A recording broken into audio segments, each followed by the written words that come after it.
আসসালামু আলাইকুম। আমি এখন খুবই অল্প মাংস দিয়ে দারুণ মজার একটা ইটালিয়ান স্প্যাগেটি রান্না করব। রান্নাটা খুবই সোজা। আপনারা চাইলে মশলাটা একটু 19-20 করে নিতে পারেন, নিজের পছন্দ মতো মশলা দিয়ে নিতে পারেন। খাইতে যে কী মজা হয় একবার বানালেই বুঝবেন। বাচ্চারা তো কেড়ে কেড়ে খাবে। তো আসেন দেখি শুরু করা যাক।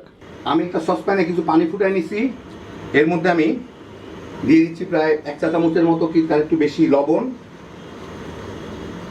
আর এরকম 1 প্যাকেট স্টিক নুডলস একটু ভেঙে দিয়ে দিই। এগুলোকে আমি সিদ্ধ করে নিব।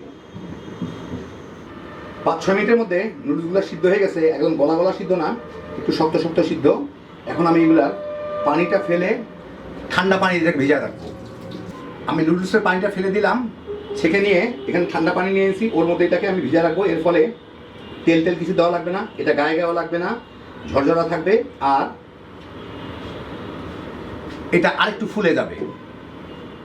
আমি এখানে 3 টেবিল চামচ তেল গরম করে নিচ্ছি, নর্মাল রান্নার তেল। এর মধ্যে 1 কাপ মাংসের কিমা, ওটা দিয়ে আমি একটু ভেজে নিব। এটাকে মাংসের কিমাটাকে এভাবে ঝুড়া ঝুড়া করে খুলে দিতে হবে।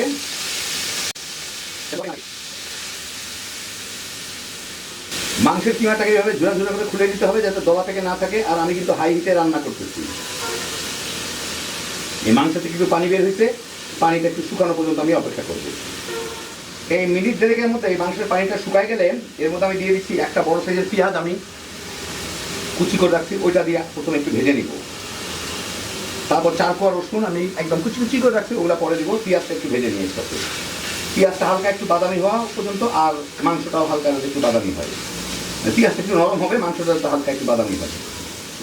এই মিনিট 2-এর মধ্যেই পেঁয়াজটা একটু ভাজা ভাজা হইলে আর একটু বাদামি বাদামি হয়ে যাচ্ছে মাংসগুলা, এর মধ্যে আমি রসুনগুলা দিয়ে দিব, দিয়ে সাথে একটু ভেজে নিব। মাংস একটু পোড়া পোড়া লাগা দাগ লাগা পর্যন্ত, তাহলে একটু ফ্লেভারটা ভালো আসে আর কি। একই সাথে আমি এখানে দিয়ে দিই, এটা হয়তো একটু সময় লাগবে দেখে, কতগুলো গাজর আমি একটু ফালি করে রাখছি, সেগুলো দিয়ে দিই। গাজরগুলো এর সাথে একটু ভাজা হয়ে নরম হয়ে যাবে। সামান্য একটু লবণ।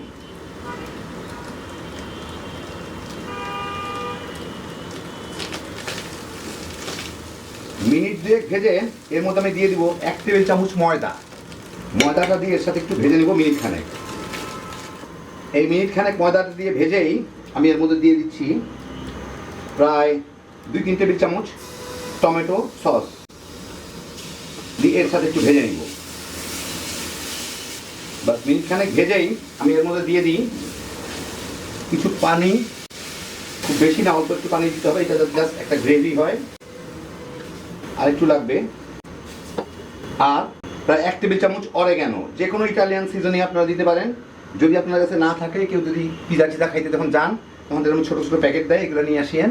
এগুলোর মধ্যে খুব সুন্দর মিক্সড সিজনিং থাকে। পিজা হাট, ডমিনোজ বিভিন্ন পিজায় দেয়। তার জন্য অরেগানো দিয়ে দিলাম আমি। আর আপনারা চাইলে সেটাও না থাকলে আপনারা চাইলেন পছন্দ মতো মশলা, বিশেষ করে গরম মশলা মশলা দিয়ে নিতে পারেন, যার যেরকম রুচি। এটা খুব জলদি হয়ে যাবে, আর তেমন কিছু করার নাই। এই জন্য আমি এখন এখান থেকে দিয়ে দিচ্ছি টমেটো আর ক্যাপসিকাম আমি ফালি করে রাখছি, ওগুলা দিয়ে দিব এর মধ্যে। আর খালি এখন লবণটা একটু দেখে নিই। এটা কিন্তু একটু নুনতা মিষ্টি টাইপের হয়, সেই জন্য সামান্য আর একটু লবণ দিব আমি। যেহেতু টমেটো সস দেওয়া হয়েছে, কেঁচা হয়েছে, এটা একটু মিষ্টি মিষ্টি টাইপের হয় আর কি, নুনতা মিষ্টি। এই মিনিট 2 জাল দিয়ে নিব, একটু পানিটা একটু শুকায় যাওয়া পর্যন্ত। এইটা যতক্ষণে হচ্ছে ততক্ষণে আমি এই যে দেখেন, আমি যে পানিতে ভিজে রাখছিলাম নুডলসগুলা, এটা কিন্তু অনেকখানি ফুলে গেছে। এখন পানি থেকে আমি এটাকে পানি ঝরাই নেবো আর কি। গায়ে গাওয়া লাগবে না, অনেক সুন্দর থাকবে। মিনিট 2 জাল দিলাম, মাখা মাখা হয়ে আসছে। এখন আমি এর মধ্যে দিয়ে দিচ্ছি একটু ঝাল করার জন্য আপনারা কাঁচামরিচের দিতে পারেন, অথবা একটু গোলমরিচের গুঁড়া দিতে পারেন, ফ্লেভারটা ভালো হয়। দিয়ে একটু নাড়ানাড়ি করে নিই কয়েক সেকেন্ড। বাস নাড়ানাড়ি করে, এখন জাল দেওয়ার কিছু নাই, চুলাটা বন্ধ করে দিব। দিয়ে এই নুডলসগুলো দিয়ে আমার সুন্দরভাবে মিশিয়ে নিতে হবে এর সাথে।